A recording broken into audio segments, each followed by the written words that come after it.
Still in line, if that's okay. Want to welcome you to this month's Health Mentor Lunch. I have no microphone, so I'm just going to yell. Sorry for that. If you can't hear me, just raise your hand. Let me know. I'll yell louder. I got you. So I know that we have a couple new health mentors this month. I see still a lot of faces that have been to the past couple. So a little bit about the Health Mentor program itself for those who have not been here yet. This is our monthly time to thank you guys for being referral sources. Out and so many referrals for us have come through word of mouth over the past few years. We know that is the best way for us to have new patients in. It comes from somebody who has experienced what we have to offer. We've been able to become friends with a lot of you, and so that it makes a referral very nice to come in. So as a token to you for doing that, we are bringing in a speaker each month who is an expert in their field, gives you certain information on the latest health trends, new advancements, and also brings us special offers that are exclusive to you guys as a group. So we encourage you to obviously keep participating in that. We will keep bringing that to you, and we thank you for being here this month. With that, I'll turn it over to Chad Madden, who will introduce our speaker this month. Thank you, everybody. First, I have a confession. Our speaker this month is family for me. Jessica is married to my wife's cousin, Justin. So I'm heavily biased. But on a professional level, I'd like to share a story with you and something that I went through and how I met Jessica as a clinician.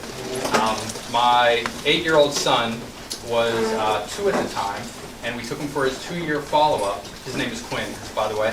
We took him for his 2-year follow-up to the pediatrician, and he had a low-grade fever. It was more than 99, but less than 100. I think it was 99.5 at the time. And they looked in his ears and they said, hey, he has a low-level infection. Let's give him an antibiotic. And I said, okay, let's do that. So we did the little antibiotic pack, and they said, I want you to bring him back in a month. So we went back in a month. They took his temperature, same exact thing. Oh, we gave you the wrong antibiotic. We need to give you something a little bit stronger. So we did that. And same exact thing, a month later. So his birthday is in late December.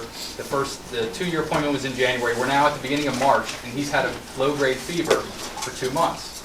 And I said, what are we going to do about this? And they took his temperature again. It was 99.5 or 99.7 again. And they said, well, let's try one more antibiotic. And I said, I think we're done doing that. And, is there another option? Is there something else we can look at? And they said, no, we don't know what else to do. It's a virus. His body isn't able to fight it. The only thing we can do is give him an antibiotic. And I said, well, doesn't an antibiotic fight a bacterial infection? They said, yes. And I said, so why are we giving him another antibiotic if it's a virus? And I said, let me try some other things here, and then I'll get back with you. And so a week or two later, and I went home and talked with Steph, and I said, let's go see Jess. She, extremely professional. It always, I always feel like she knows where we're at. And so we walked in, and I went to the appointment with Quinn. So we walked in, and 5 minutes later, she just started honing right in on what it was, and she said, so he's had this low-grade infection, low-grade fever for 2 or 3 months now, and it's not going away. And she said, there's some sort of mechanism that's given him that infection, and what does he crave? And I had never heard this before, so it was pretty neat. And I was like, well, he loves yogurt, ice cream, cereal, and chocolate milk. And she was like, he's allergic to milk. And I was like, really? And she said, yeah, we crave what we're allergic to. And I was like, I can't believe that. And she drew out. But I thought she was wrong, by the way. But she said, there's a 70% chance, roughly, that he's lactose intolerant. And it's not major, he's not nauseous or anything like that, but it's enough to give him a low-grade fever and a low-grade infection, and this is how it works. And she sat down for 45 minutes and completely drew everything out, explained to us why he has an ear infection, how it fosters, how it develops in his body and just harbors the virus. It basically, we were creating an environment for a virus to exist in our 2-year-old son. We took him off. She said, here's your plan. You know, antibiotics wreck the digestive tract. This is what we're going to give him. Not another medication, but things that naturally restore the bacterial balance of what it should be in his stomach. So we did that. And 3 days later, no infection. We never had to go back to the pediatrician. You know, we took his temperature every day, and it stayed away. And all we did was switch him over to, I think it was soy milk at the time, and then we switched him to almond milk, and he grew out of it. So, like, we were forever indebted to, you know, Jess, that she was able to nail that right away, or we'd still be doing, you know, 15-day packs of antibiotics. So, without me talking anymore, I would like you to give a warm welcome to Jessica Shoemaker.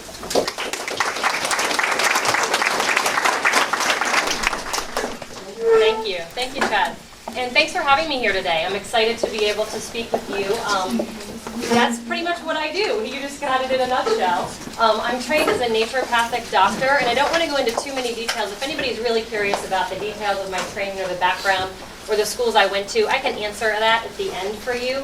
I want to use my precious moments today to show you how naturopathic medicine takes a different approach, and my first slide was entitled A Deeper Look. What we're trying to do is change vulnerabilities or change susceptibilities to infection and disease and help people promote health instead of just knock down disease. Our conventional medicine has become experts in all the fancy things to knock down disease. Naturopathic medicine spends a lot of time teaching patients how to reverse disease and promote health. So disease can't fester. Can everybody hear me okay? You guys good in the back? Okay. And this is a little bit blurry. It wasn't blurry at home, so I apologize. I'm going to say most of what's up there. That's just for you to glance at once in a while. And I'm going to jump right in here. Naturopathic medicine believes beyond a shadow of a doubt that the body has an innate ability to heal itself. Right? Deep inside us, we have the ability to actually get well. And the best analogy that I want to place into your mind for the rest of my talk, and if you don't remember anything else today, remember this analogy. Think of a time when you may have been chopping up vegetables and making vegetable soup or cutting something on your cutting board. And right away you accidentally slip, you look up, somebody talks to you, and you cut your finger. Before you think to run it under cold water and to dance around and to get a Band-Aid, your immune system has already begun to heal that cut. It sends helpers and macrophages and really fancy named chemicals and things to the site. And a scab begins to form, right? And eventually you'll have a scab. Before the scab, it gets hot, red, angry, bleeding, messy, and painful. That's your immune system giving you symptoms that are a message. It says, leave me alone. Give me some attention in a good way. Help me get better. Eventually, that scab is going to turn into a scar, right? Because the body's process continues to heal. And then months down the road, you're telling a story about one time you were chopping vegetable soup in your kitchen, and you look down to show somebody the scar, and the scar is gone, right? You're not sure which hand you even cut anymore. So please remember as I talk today that the point I want to really drive home is that the body has its own ability to get well and to heal itself. And what the art of getting well is about getting out of the way of the body. There's so many things that get in the way of the body really healing itself. So today I'm going to give you a lot of examples, and a little bit later in my discussion I'm going to talk to you about two major areas. I don't think I'll have time for the third, but two major areas. One of them is joint pain and inflammation. Does anybody in the room have joint pain and inflammation? Okay, well, good, because I'm not selling Tupperware, so I'm in the right place. And how about lack of energy? Would anybody like to have more energy than they had when they woke up this morning? Okay, so I think I'm in the right place. I'm going to touch on those and how naturopathic medicine addresses those in a little bit. So the first point I have up here that really makes us unique as naturopathic doctors, we use symptoms as a guide. Okay? Conventional medicine, and I have friends who are MDs, so I am not slamming the other side of the coin. I have dear friends that are medical doctors. We just look at things differently. We use symptoms as a guide.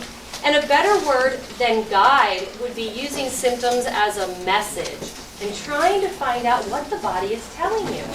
So if the body hurts or has an ache or a pain or something it has to tell you, you really want to find out what the underlying message is.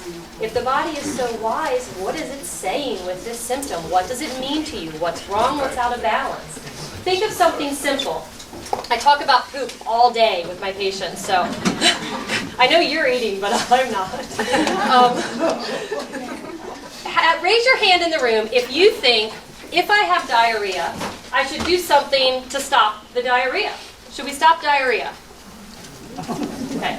If I have diarrhea, should I have diarrhea and embrace it? Raise some hands. But you guys are shy.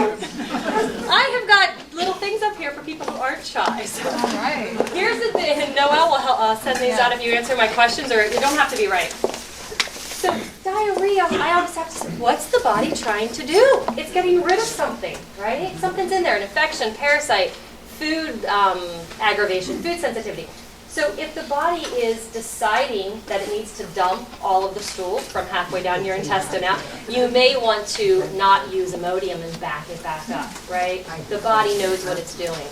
I see women's health issues every single day in my office, and fibroids, uterine fibroids, is the most poignant thing I can think of to use an example today for women's health. If a woman has a uterine fibroid and it's causing a problem, like heavy bleeding or pain or constipation, whatever it is, the conventional community will say, well, let's take it out.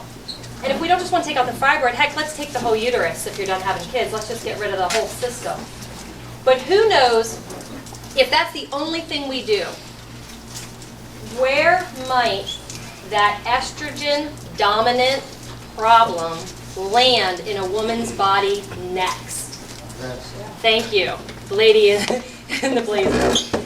The breast, right. So in naturopathic medicine, we don't want to use that symptom, that fibroid, as something to cut out. We want to say, well, what type of environment allows a fibroid to grow? Let's take care of the environment. Whether we cut the fibroid out or not, we need to save the rest of the tissues that are also being bathed in estrogen dominance. So I'm teaching patients when they come and say, do you have something to shrink a fibroid? Yeah, let's change the entire environment with which you grew. And let's change your vulnerability to breast cancer in the future as well. So that's an example. And then since I'm in a PT kind of environment, I was thinking about a frozen shoulder. What if I have pain in my shoulder and I just take an anti-inflammatory or a super strong pain med and I knock it down, right? Wouldn't we be better advised to use that pain and that short range of motion as a guide for healing? To know, right? If I just knock it down with the pain med, and you know it hurts when you move it, so you're going to baby it, and you're not going to put your bra on right, and you're going to get your jacket on funny. In 6 months, you're going to come back and your shoulder's going to be frozen. It might not hurt until you can move it, right? So we need to use even pain, which is really not fun, as a guide, as a message, and it helps us begin to see where we can heal the body, and actually when we're winning. If we just knock pain down, we're never going to win, or we're never going to know when we're winning.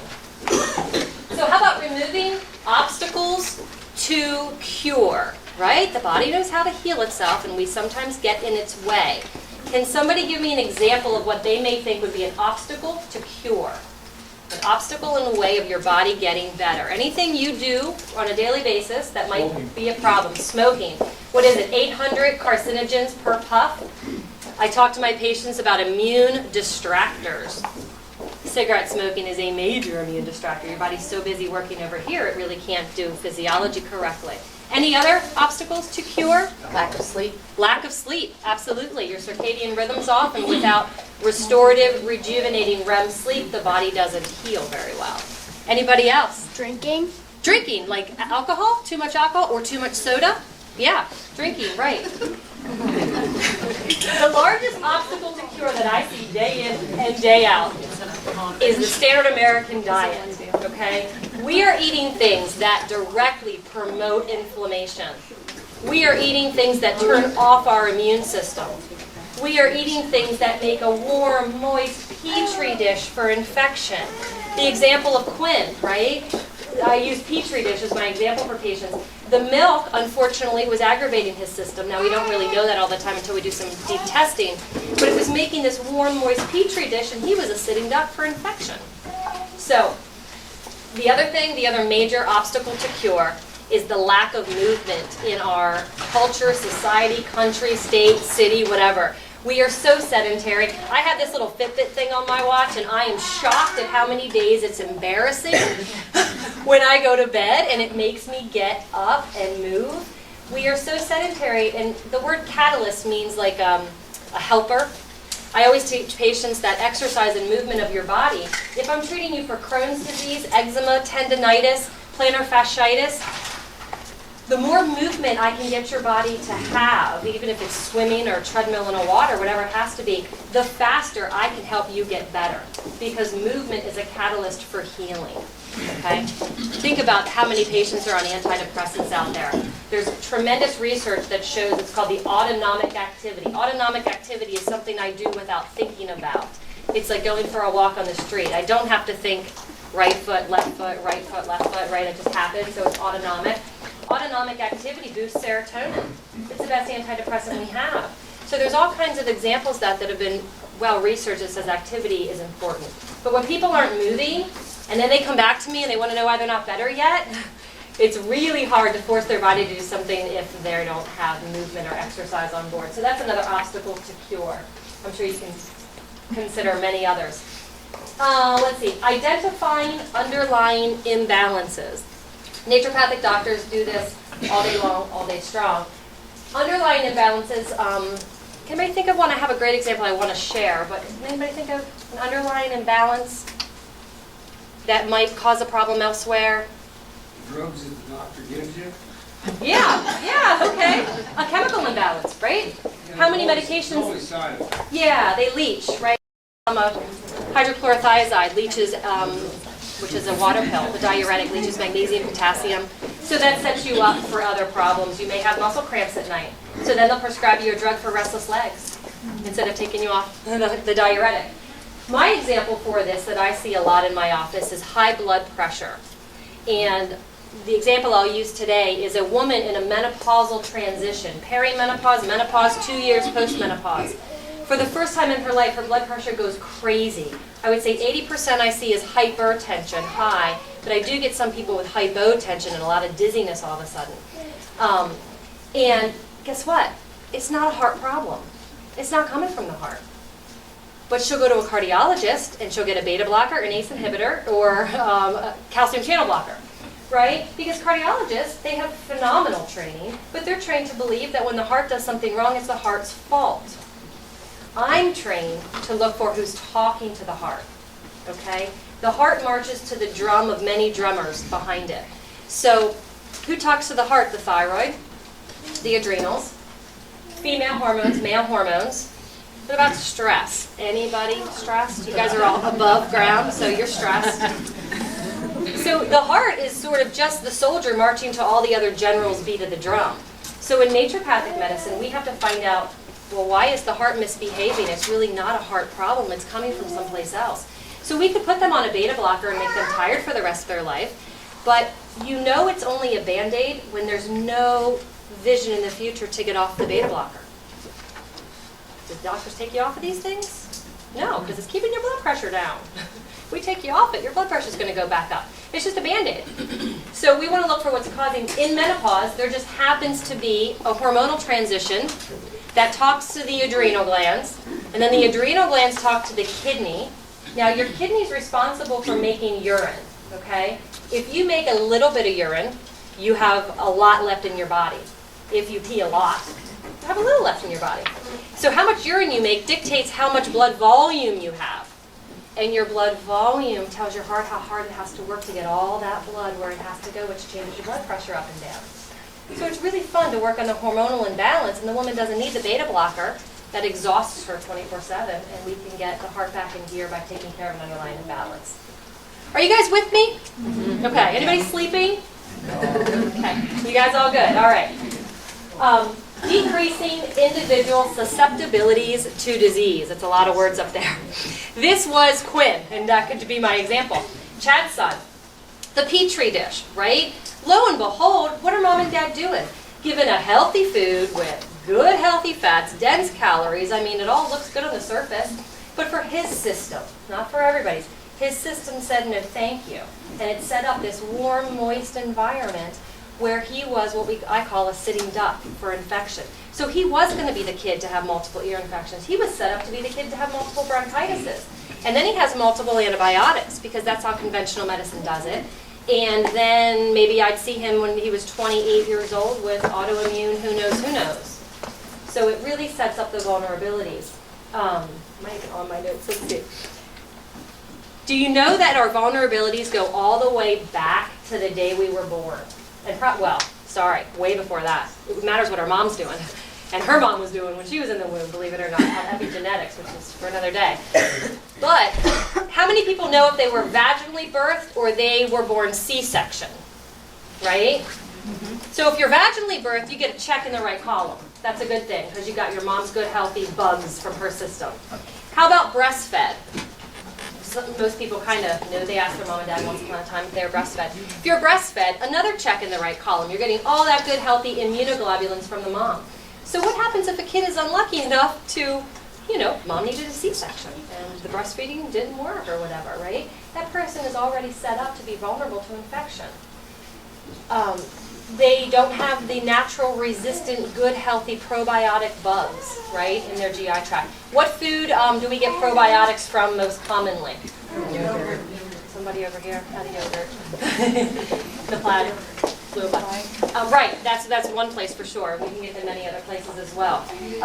But think about this, kind of the analogy like cutting the finger. I want to give you one more analogy. My friend and I, we're walking down the street, okay? We're both healthy, we're doing okay, we're both walking down the street, and some snotty-nosed kid comes beside us or behind us, and we touch something that he touched. Conventional medicine wants us to understand or try to believe that the bug is the offender, whether it's a bacteria in that kid's nose or a virus in that kid's nose or whatever. And they believe in the bug theory. And the bug theory says that if the bug is strong enough, we both get sick. And if the bug is weak and, wimpy, neither of us get sick. Well, what happens in the case where I get sick and she doesn't, right? So if it was all about the bug, wouldn't we both or neither get sick? So there's something about me that sets me up to be vulnerable, susceptible, and not resistant to that infection. And in naturopathic medicine, we spend a lot of time changing people's terrain, we call it, the environment of their gut health. 80% of your immune system comes from your GI tract, which is shocking. You know these little lymph nodes you feel up under your head and neck? For the sake of discussion, let's say there's 50, and let's include our armpits and our groin, because we know they live there too. When you open up the human body and you look at how all the organs are hung on this fascia, there are tens of thousands of these lymph nodes all in your GI tract. So 80% of your immune system comes from what's happening in your gut health. So do you think there's a difference between the kid with multiple antibiotics, maybe not breastfed, maybe C-section, whatever it is, and the person who didn't have those vulnerabilities? And sometimes it's just kind of bad DNA or bad luck or whatever it is, or other medications or another disease process. So we dissect what's happening for a person. Why should you be sick and why should you be well? Why should you always have pain? And why should your belly never be happy? What is setting that up to be true for you? And we try to dissect the individual susceptibility and make patients more resistant to disease. So we need a whole lot less meds and those types of things. So I promised that I would talk about two specific areas. The ultimate goal in my office is to restore. Okay, that's an important word. We want to restore and optimize. We just don't want to be mediocre. We want to be amazing, right? And optimize health using natural modalities. I'm trained in about 17 different tools in my tool belt. Pharmaceutical medication, I'm trained in that, but that's only one. And our dear MDs really only have one tool in their tool belt. They have surgery. I guess if it goes really bad, they can cut it out. But naturopathic medicine is trained in many, many modalities to address these things in different directions.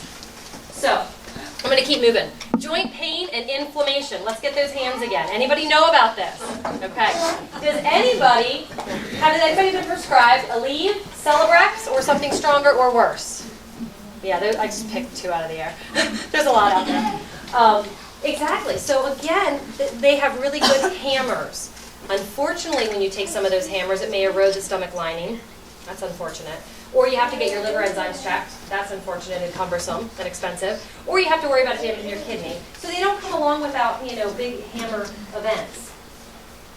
In my office, we harp, we nag, we bother. We talk all the time about an anti-inflammatory diet. Did you guys know that some food you eat directly makes these frown faces that make inflammation? And other food that you eat makes smiley faces that quenches inflammation. In my office, I talk about if we already have a fire brewing, there are things that are like lighter fluid. and there are foods that are like hoses. Wouldn't you rather the hoses on your hot joint pain? Okay. So the Cliff Notes, because this is a 3-hour lecture all by its lonesome. The Cliff Notes of how to eat to quench inflammation. You eat it if it grows and if it swims up in the water. Not crawl. Okay, swims in the water. If it grows and it swims. And if you look at your plate and you're trying to quench inflammation and you've got something going on in your body where you need to feel better, you avoid it. If it comes from an animal that walks on the land, everybody asks me about eggs. They come from chickens. Chickens walk. Everybody asks about eggs. It's a tricky one. And it's man-made, synthetic, right? Kind of made in a laboratory, modified. So unfortunately, at the middle 15 aisles of the grocery store, which one does that sit on? Right?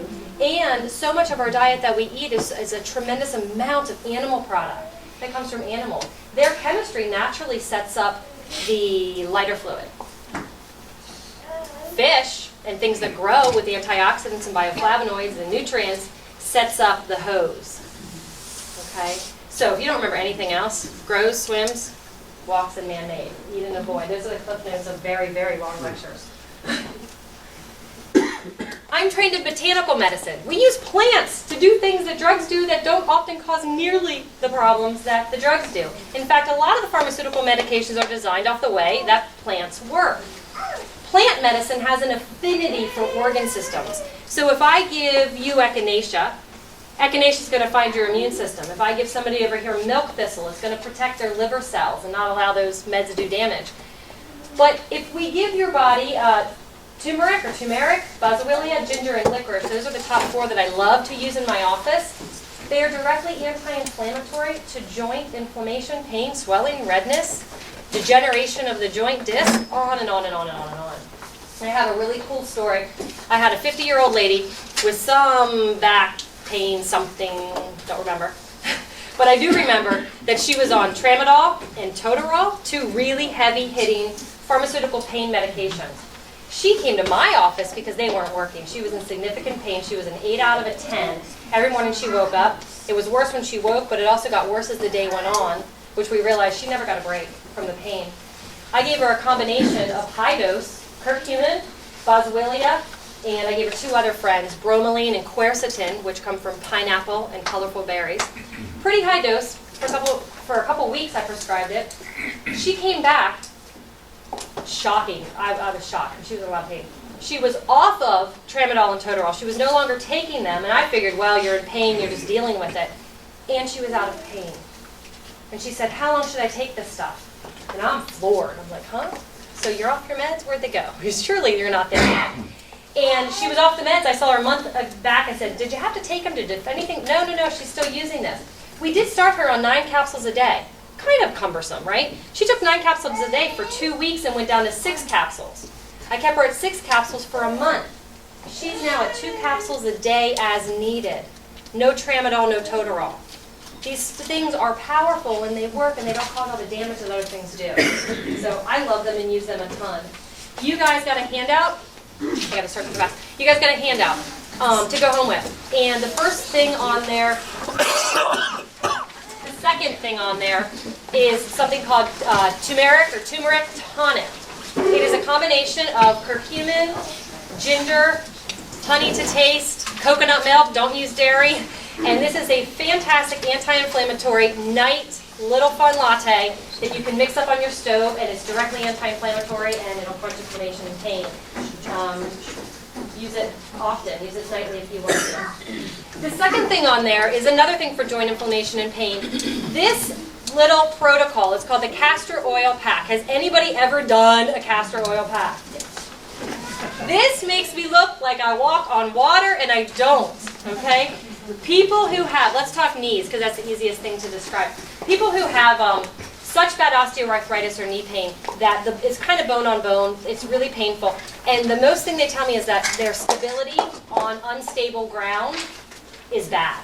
Like they can't walk on rocky grass down to the mailbox because they can't count on the fact that their joint will hold them up. They're afraid that they'll fall down. So in this thing we described how we take castor oil We don't drink it. You'll have really nice diarrhea, or you'll have a baby. Male babies come out. We're going to wrap it around your joint, wrap saran wrap around it to keep it in place, and then we prescribe heat on top of that. Some of my patients wrap and go to bed with it all night long after they take the heat off, but that drives the castor oil in there, which causes all of your immune defenses to the area to clean up inflammation and debris. And the unfortunate thing about cartilage, it doesn't have any blood supply. So I can't give a nutrient and expect it to find its way through veins and vessels and stuff and arteries to get to that. We have to drive lubrication into a joint capsule and into the cartilage to help it. We don't have blood supply to cartilage. So castor oil packs, seriously, we walk on water. Somebody's going to win one of these tonight, and I have very few potential winners up here. So if you haven't put your name and email address down, Noelle will collect them. All right, this is the second thing. Lack of energy. Who is tired or who wants to be having better energy when they wake up in the morning? Okay. Let's talk about this. So what happens when you go to the doctors and you don't have enough energy? What's one of the first things they think about? And you can cheat on my screen. Okay, B12. Good for that doctor. Who else? Vitamin D. Good for that doctor. Vitamin D. Who else? They must be coming to our offices now. No, that's fantastic. There are some doctors who understand nutrition, and that's a blessing. Antidepressants, though. So many of my patients say, I'm just so tired, and I'm so overwhelmed that I'm emotional. Not because I'm depressed. I actually have a pretty good life. I'm just so tired, right? But they'll be prescribed antidepressants. Or if you're tired, you must not be sleeping at night. Let's knock you down with an Ambien or an Ativan or something that knocks you down. Some of those sleep meds are like watching a kid from a frat house who's asleep on the floor, maybe drunk. They're not sleeping. They're knocked out. It's not a REM sleep. And some of those medications act like that. The person looks like they're asleep, but they're on them for 6 months. And guess what? They're no more refreshed that 6 month and 1 day morning than they were the day they went on it. So they seem like they're sleeping, but they're not getting a good REM sleep. Or, I don't know, a lot of people come to me pretty hopeless. There aren't a lot of things prescribed. So there's many directions for underlying imbalances, vulnerabilities, susceptibilities, and all of that in my practice. I just wanted to highlight a few. Proton pump inhibitors. Is anybody willing to admit that they're prescribed this and they take it? Or maybe your spouse. Raise your hand if it's your spouse or somebody you know. Okay. I believe it's still a true statistic. Proton pump inhibitors, or Prilosec, Protonix, acid reflux, guys, #1 prescribed medication in our country. #1 prescribed medication in our country. But what do? The acid in our stomach. 80% of all of the protein you eat all day long is digested by that good old hydrochloric acid. So we just knocked down 80% of our ability to digest and assimilate nutrition from the protein you eat. And then hydrochloric acid, I call him the first domino. He tells everybody else in the digestive tract what to do for absorption of nutrients. So many of my patients aren't getting what they think they're getting out of their food, where they have indigestion or maldigestion or gas and bloating, distended, whatever it is. But the functionality, we can only get energy if we can get our food from our hand in the gut and then across the lining. So in our practice, when people come in with proton pump inhibitors, I know part of the problem right off the bat. They're not absorbing their nutrients. No wonder they're tired. They don't have building blocks. So do you know you have enzymes that digest your food down from your pancreas? Okay. Enzymes have 2 roles. They digest your food. But when they're done digesting your food, they kind of swim into the bloodstream. And when they're in the bloodstream, they quench inflammation. So if you come to me with chronic inflammation, one of my questions is, where's your enzyme level? As we age, our enzyme output naturally goes down, which is a tremendous bummer. So we're vulnerable to nutrient malabsorption. A lot of our older population is kind of tired and doesn't have a lot of vitality. And they're put on these medications that block these things. So that's just an example of something I'm looking for when I assess their chart to see if it's there. I would prescribe an enzyme and get them absorbing their food again and try to reverse that process that got them there in the first place. Anybody know anybody on a statin drug? Cholesterol lowering medication. I need hands for this. I know more people than you guys do. Statin drugs.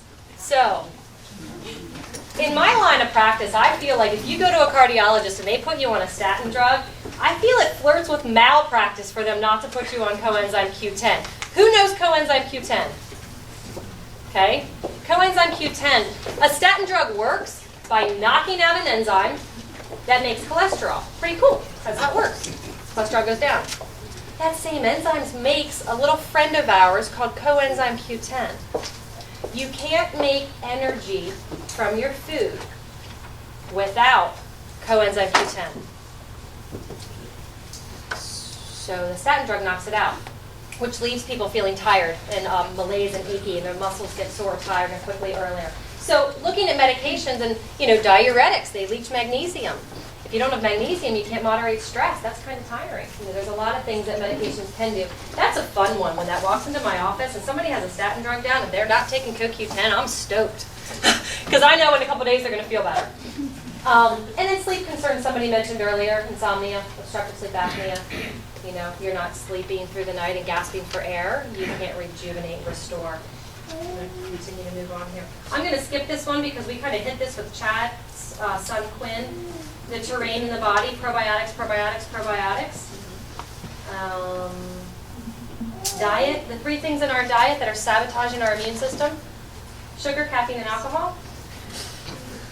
And then I just want to say really quickly, naturopathic medicine, we have kind of an ace card in our pocket. The reason we can go this deep, and we do go this deep, is because we spend time with our patients.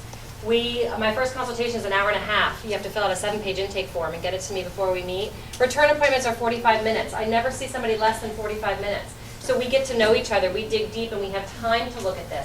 When patients come in, I invite all of the symptoms. But I've been to a doctor once upon a time, and I had 2 things going on, and we only had time in that visit for 1 thing. Well, what if they're related? And they are, So when we look at the whole body, and we take time to do it, we do really fancy testing and fun stuff. And my degree, my naturopathic medical degree, is the only degree in medicine that has board-certified training, whatever, in the interactions between drugs, nutrients, and botanicals. So patients come to me with a bag of drugs, a bag from GNC. The neighbor lady said she should be drinking pomegranate juice. And then somebody, a healthy grocer, said she needs fish oil or whatever. And I have to make sure that actually is cohesive and is safe. So the benefit of a naturopathic doctor is that we do have all those training in the tool belts and how they react. Thank you. That's it. I think I did it okay. I'm watching the clock.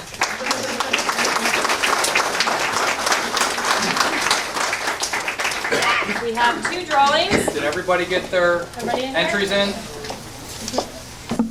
So I'm giving away 2 things today. One of them is an organic bottle of castor oil to go along with your instructions, and a castor oil wool flannel wrap to go along with your instructions. It's all in here. And you want me to pick? Get that out. That is going to Joanne Beatoncup. It's on me. I also have a 50% off initial consultation.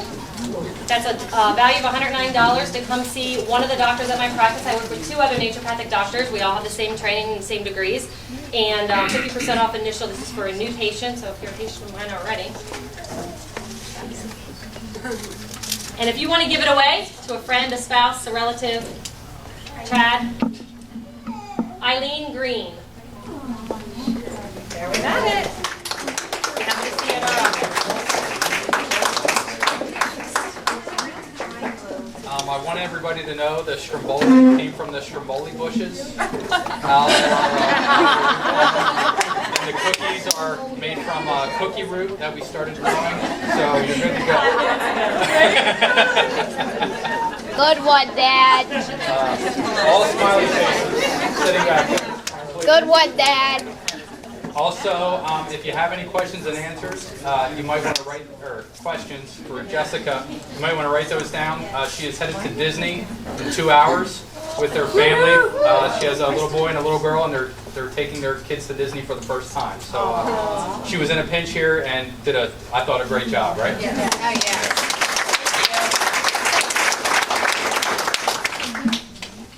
Okay, for our health mentor of the month, I have a little funny story to tell. When I was working with this individual,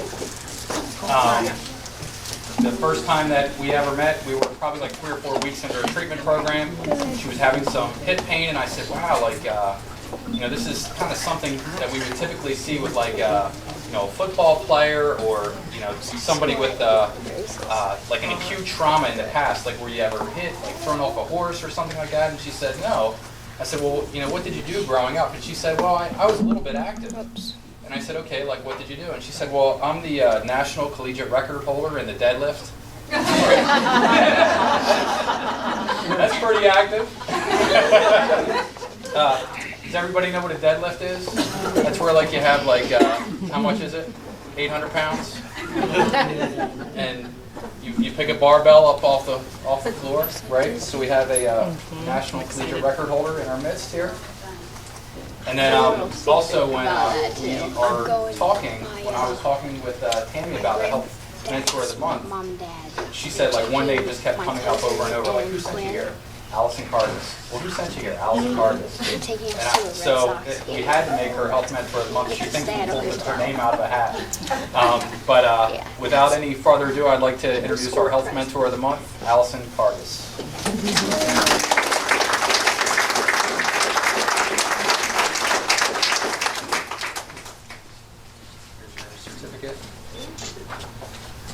There's your star. Thank you. Congratulations. You don't have to do anything. All right, and we have the next thing we'd like to do is recognize the bright light in my eyes. Just close the shutter. You can close the shutter up front. There you go.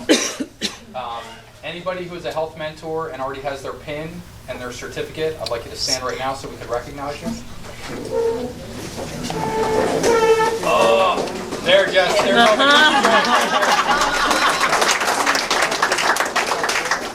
Thank you. As Mike said, one of the greatest compliments that we can receive is your referral of somebody that you care about. So thank you for doing that.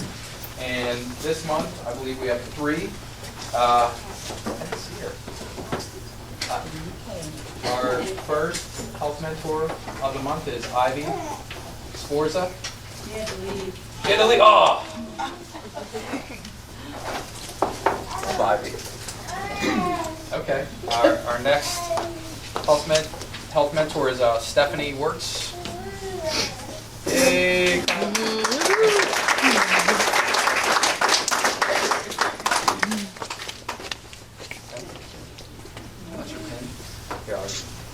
Thanks. That's a good one. All right.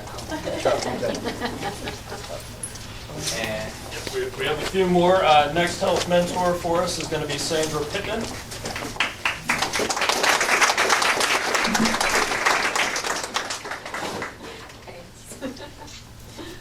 Amber Mella.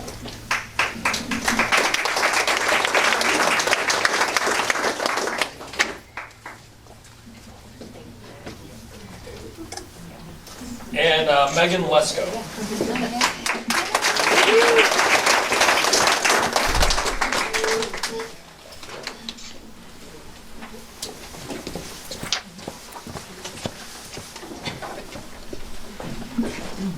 okay, we're a little backwards here, but let's do the, does anybody have questions for Jessica? Really? Okay. Services, are they covered through insurance? That's a great question. With a quick answer. Not yet. Yeah, not yet. They aren't. We have had a bill in the House of Representatives trying to get licensure passed in Pennsylvania for 2 years. And in October, which used to sound like a day ago, a couple months ago, the House of Representatives voted our bill through to the Senate. They voted 161 positive and 25 were against us, so that was pretty overwhelmingly positive. And our bill is now in the Senate, and Senator Tomlinson, he dictates whether or not it gets brought up for a vote, and then your great senators get to vote for naturopathic medicine. If they vote for us, yes, we have access to insurance coverage. If they don't vote for us, I'm stuck asking patients to pay out of pocket further. Maryland got licensed like last week. Exciting. Do you know, can you use like a health savings card? Mhm. Can people use that? I have a lot of patients that will swipe a health savings card. If you have like a health savings card or a flexible spending account where they give you a card with a Visa symbol on it, we swipe them at our office all the time. We get paid. I mean, it's just the way the system works. I have only heard about 2 or 3 stories out of the many, many, many people who have done this where their business or their insurance or their provider comes back and says, who is Jessica Shoemaker and what's her training? Everybody else, it seems to work, so they come back and they keep swiping them. So for a health savings account, flexible spending account with a Visa card attached to it, it works at my office. I have no problem swiping them. Yeah, I'd like to say something on that really quick. We have a super high deductible plan for my family. It's like, I don't know, three grand a year, Yes. something like that. So wherever we're going, we have to pay the first 3 grand each year out of our pocket. So I know for us, like, because now I look for, like, I shop for effectiveness. We usually give the medical system 1 shot, and if it doesn't work, we'll call Jess. And I know we've been there quite a few times now.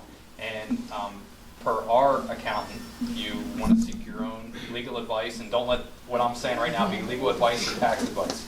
But our accountant allows us to deduct the expenses of when we go to see her as a true medical expense. But you're going to want to talk with your own account, because there may be disagreement that I don't know about.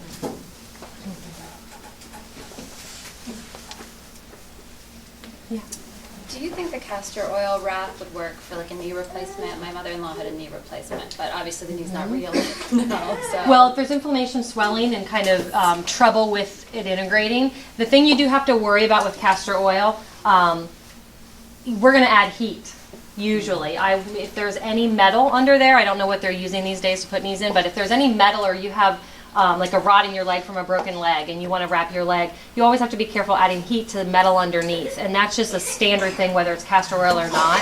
I don't think the castor oil would be a contraindication, and I might talk with that patient about not using the heat. The castor oil will work without the heat. The heat's just a faster vessel to get it going. We put it over the liver for detoxification as well, and the only contraindication there is you don't do it when a woman's menstruating, because you're going to give her a heavier flow and she's not going to like you. Other than that, there's no other real contraindications to it, and we wrap all kinds of things: feet, hands, knees. Where do you get the pure castor oil? The castor oil, it's available at different places in different health food stores. I have it at my office as well.